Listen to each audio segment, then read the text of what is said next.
우리가 몇 주간 하나님의 전신갑주로 무장하여 또한 하나님 앞에 믿음으로 나아가야 된다 말씀을 나눴습니다. 한번 복습을 하실 텐데요. 하나님의 전신갑주는 총 7가지의 요소로 되어 있다 그랬습니다. 먼저 우리 14절로 17절의 말씀 한 절씩 좋아요. 다시 한번 교독해 봅니다. 자, 14절 있습니다. 그런즉 서서 진리로 너희 허리띠를 띠고 의의 호심경을 붙이고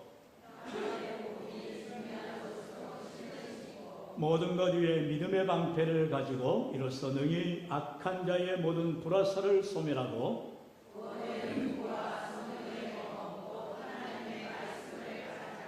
아멘.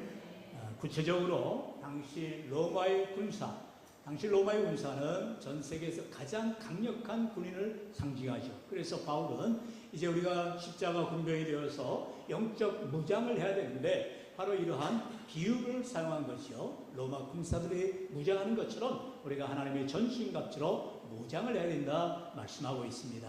바로 이 로마의 군사들은 이 진리의 허리띠, 의의 호심경, 평안의 복음의 신을 또한 그리고 믿음의 방패를 그리고 무엇보다도 구원의 투구와 성령의 검을 가져야 된다. 이렇게 하나님의 전신갑주로 무장하라 말하고 있습니다. 여기서 우리가 기억해야 될 것은 바로 바울은 이처럼 하나님의 전신갑주로 무장함에 있어서 완전 무장을 해야 된다고 말씀하고 있다는 거예요.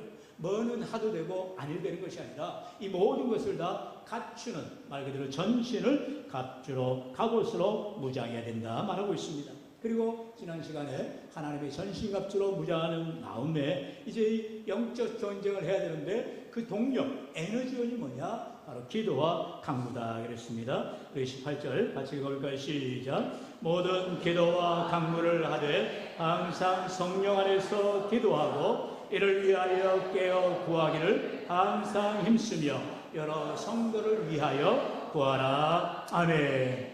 무엇보다도 성령 안에서 기도하라.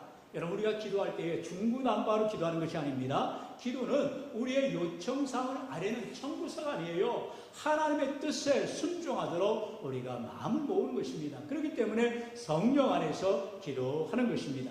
우리가 기도할 때에 늘 예수 이름을 위하여 믿음으로 기도하는 것이요, 또한 연약한 자를 위하여서 성도들 위하여서 기도하는 것입니다. 그렇다면 왜 우리가 이렇게 성령의 감동으로 기도할 뿐만 아니라 또한 힘을 써야 되느냐? 그것은 다른 게 아니죠. 오늘 바로 바울은 19절로 20절로 이렇게 말씀을 합니다. 우리 본문 19절 20절 같이 읽어볼까요? 시작. 또 나를 위하여 구할 것은 내게 말씀을 주사 나로 입을 열어 복음의 비밀을 담대히 알리게 하옵소서 할 것이니 이를 위하여 내가 쇠사슬에 매인 사신이 된 것은 나로 이 일에 당연히 할 말을 담대히 하게 하려 하심이라. 아멘. 할렐루야. 바울이 바로 이처럼 왜 기도해야 되느냐? 그것은 바로 하나님의 말씀을 담대히 전하기 위해서다. 분명히 오늘 말씀하고 있죠. 여러분, 우리가 하나님의 복음의 말씀을 증거하는 자들이 될 때에 우리가 꿀벙어리가 되면 안 되죠. 꿀먹은 버니처럼 아무 말도 못하는 자가 되어서는 안 됩니다. 내 지식 갖고 내 경험 가지고 말하려면 당연히 꿀먹은 벙어리가 되지요. 그러나 성령의 인도하심을 구하고 성령의 충만함을 받아서 복음 들고 나아갈 때에 하나님께서 전할 수 있는 능력과 말씀을 주시는 것이죠. 오늘도 저희가 하나님의 전신갑주로 무장할 뿐만 아니라 기도로 무장하여 나아갈 때 하나님께서 각자에게 기도의 능력, 말씀의 능력, 성령의 능력으로 함께하여 주실 줄로 믿습니다. 그러므로 여러분, 우리가 신앙생활은 말씀과 기도로 가는 바로 이 균형 잡힌 신앙생활을 해야 된다는 것입니다. 언제나 하나님의 말씀으로 무장할 뿐만 아니라 기도로 말씀을 이끌고 나아갈 때 하나님께서 은혜를 더하여 주시는 거지요. 하나님의 전신갑주의 목적이 무엇이냐? 오늘 성경이 우리에게 하나님의 전신갑주의 목적을 말하지요. 바로 복음의 비밀을 담대히 알리는 것입니다. 내가 예수를 믿고 구원받은 자로서 이제는 예수 믿지 않은 자들에게 구원의 복음을 전하기 위해서 우리가 하나님의 전신갑주로 무장하는 거예요. 내가 그저 나 혼자 살기 위해서 무장하는 것이 아닙니다. 우리는 싸워야 됩니다. 영적 전쟁에 나아갈 때 악한 원수마귀가 하나님의 말씀의 권세를 무너뜨리려고 또한 기도하는 자들을 두려워하며 어떻게든 회방을 하려 하지요. 여러분 그럴 때마다 우리가 말씀으로 무장하고 기도로 무장하여서 나아가는 귀한 믿음의 권속들이 되어야 한다는 것입니다. 오늘 바울은 지금 에베소서, 바로 에베소 성도들 향하여서 로마의 감옥에서 그가 글을 쓰고 있습니다. 여러분 로마의 감옥에 갇힌 자입니다. 그런 쇠사슬의 메인 자입니다. 그럼에도 불구하고 바울은 에베소 성도를 향하여서, 오늘 우리 성도들 향하여서 하나님의 전신갑주로 무장하고 기도로 깨어있으나 하나님을 의지하며 복음의 증인의 사명을 감당하라 말하고 있다는 것입니다. 오늘 바울은 자신이 비록 죄수의 신분이지만 하나님의 대사, 즉 하나님의 보냄자로서 사명자로서 사명을 감당하고 있음을 강조하고 있는 것을 봅니다.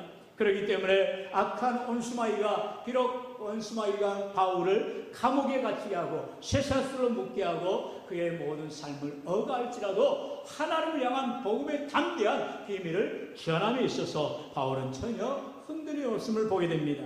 로마서 8장에는 바울이 이러한 신앙의 고백이 나오지요. 우리 35절로 39절 저 아래 한 절씩 교독합니다. 제가 먼저 35절 읽습니다. 누가 우리를 그리스도의 사랑에서 끊으리요 환난이나 공고나 박해나 기근이나 적신이나 위험이나 칼이랴.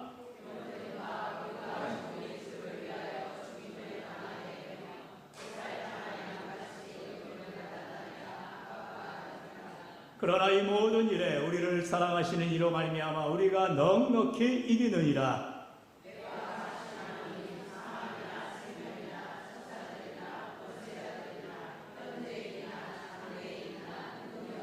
다 함께요. 높음이나 깊음이나 다른 어떤 피조물이라도 우리를 우리 주 그리스도 예수 안에 있는 하나님의 사랑에서 끊을 수 없으리라. 아멘. 할렐루야. 바울은 이 분명한 신앙의 고백을 하였던 것입니다. 비록 외부의 어떠한 환경과 여건이 악할지라도 하나님의 사랑을 끊을 수가 없다는 거예요.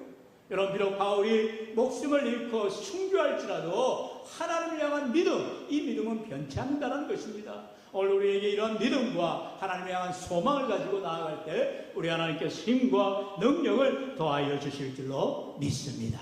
여러분 하나님께서 우리에게 때때로 오전에도 말씀을 통하여서 우리가 고난을 당할 수 있어요. 환난을 만날 수 있어요. 질병과 문제 가운데 있을 수 있어요. 그러나 그 가운데에서 하나님을 향한 믿음으로 나아갈 때 우리 하나님께서 환난은 인내를 만들고 인내는 연단을 만들고 연단은 소망을 이루게 된다는 것을 바울을 통해 분명하게 배우게 됩니다. 오늘 우리가 원치 않는 고통과 고난과 환난을 당할지라도 바울은 분명하게 하나님이 주실 상급 영광을 소망하였기 때문에 인내할 수가 있었던 것입니다. 오늘 우리가 이 땅에서의 삶이 다다림을 기억하시고 이 땅에서 잠깐 당하는 고통 여러분 인내하셔야죠. 왜요? 하나님께서 반드시 우리에게 영광과 존귀와 칭찬을 하실 것을 기대하기 때문이라는 것입니다. 그러므로 바울이 고백하듯이 우리가 비록 쇠사슬의 메인 자신은 죄수임에도 불구하고 하나님의 사신으로 대사로 하나님의 종으로 귀한 사명을 감당하는 것을 기억하시고 오늘도 이 시간 저와 여러분이 다 하나님의 종이 되어서 하나님의 대사가 되어서 하나님의 귀한 복음의 증거자들이 되어서 어떠한 형편에서든지 예수님을 전하는데 부정함이 없는 우리의 모든 삶이 되어야 할 줄로 믿습니다. 여러분 그 일을 감당하기 위해서 하나님 우리를 부르신 거예요. 그 일을 감당하라고 우리를 구원하신 거예요. 나 혼자 예수 믿고 나 혼자 잘 먹고 살 살라고 구원하신 게 아니죠. 그것은 값싼 구원이 몇 개 되지 않죠. 하나님이 왜 우리를 만세전에 부르시고 택하셨어요? 그것은 바로 나를 통하여서 믿지 않는 나의 가족, 나의 이웃, 나의 친지들에게 믿지 않는 모든 사람들에게 복음의 증인의 사명을 감당하라는 것입니다. 그러므로 오늘도 내 삶에 때로는 환경이나 여건이 맞지 않는다 할지라도 그것 때문에 복음을 맡기는 게 아니죠. 오히려 그럼에도 불구하고 하나님을 전하며 증거하는 자들이 되어질 때 하나님께서 보호하시고 은혜를 베풀어 주시는 줄로 믿습니다. 그러므로 로마서 12장 1절에 2절의 말씀처럼 우리가 하나님 앞에 구별된 삶을 살아가야 말하는데요. 우리 1절 2절 같이 읽어볼까요? 시작. 그러므로 형제들아 내가 하나님의 모든 자비하심으로 너희를 권하노니 너희 몸을 하나님이 기뻐하시는 거룩한 산제물로 드리라. 이는 너희가 드릴 영적 예배니라. 너희는 이 세대를 본받지 말고 오직 마음을 새롭게 함으로 변화를 받아 하나님의 선하시고 기뻐하시고 온전하신 뜻이 무엇인지 분별하도록 하라. 아멘. 여러분 성경 뭐라 말씀하세요? 이 세대를 본받지 말라는 거예요. 이 세상에 흘러가는 대로 흘러가지 말라는 거예요. 마치 물고기가 물결을 거슬러 올라가듯이 우리는 이 세상 풍조에 흘러가는 인생이 아니에요. 세상이 악해서 할 수 없어. 세상이 하나님을 믿지 않아. 어쩔 수 없는 거야. 여러분, 그렇게 태워서는 안 된다는 거예요. 오늘도 하나님 우리를 부르신 것은 우리가 마치 물고기가 물결을 거슬러 올라가듯이 하나님의 백성들이 되어서 하나님의 사명을 가지고 이 험한 세상 가운데에서 우리가 빛과 소금의 직분을 감당하면서 주의 복음을 증거할 때에 비록 그 빛은 작을 수가 있어요. 그 빛은 영향이 미미할 수가 있어요. 하지만 하나님은 나 한 사람 한 사람을 통하여 하나님의 영광을 나타내기를 원하신다는 것입니다.